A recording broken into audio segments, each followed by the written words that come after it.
राहुल जी को आना था और इतनी शानदार, इतनी विशाल रैली, यहाँ पर ऐतिहासिक रैली जो पहले कभी इतनी भीड़ देखी नहीं गई। लोगों में बेहद उत्साह, राहगीरों में भी बेहद उत्साह था और राहुल जी का बहुत मन था पूरी तैयारी के साथ कि यहाँ पर आएंगे, लोगों से मिलेंगे।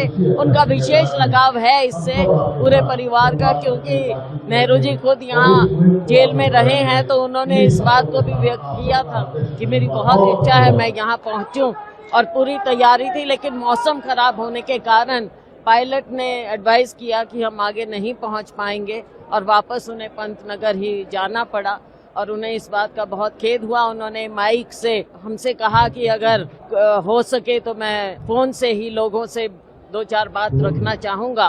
तो वो अरेंजमेंट हुआ और राहुल जी ने यहाँ के लोगों को वायदा किया है वो फिर आएंगे और उन्होंने अपनी बात रखी। उत्तराखंड के लोगों को, अल्मोड़ा के लोगों को संदेश भी दिया।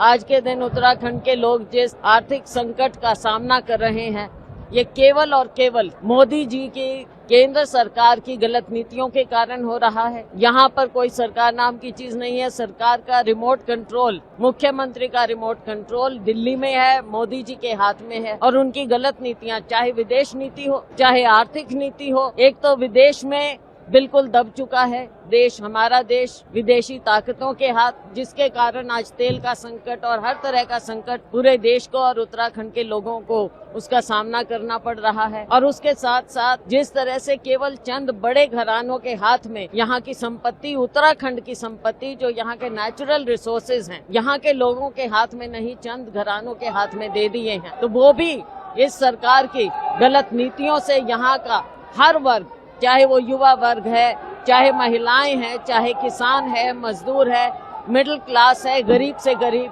सब लोग आज भारतीय जनता पार्टी की, केंद्र मोदी सरकार और यहाँ की धामी सरकार की गलत नीतियों के कारण खामियाजा भुगत रहे हैं। लेकिन इससे हमें आगे आने वाले समय में बदलाव लाना होगा और यहाँ पर कांग्रेस की सरकार लानी होगी। बहुत बहुत धन्यवाद।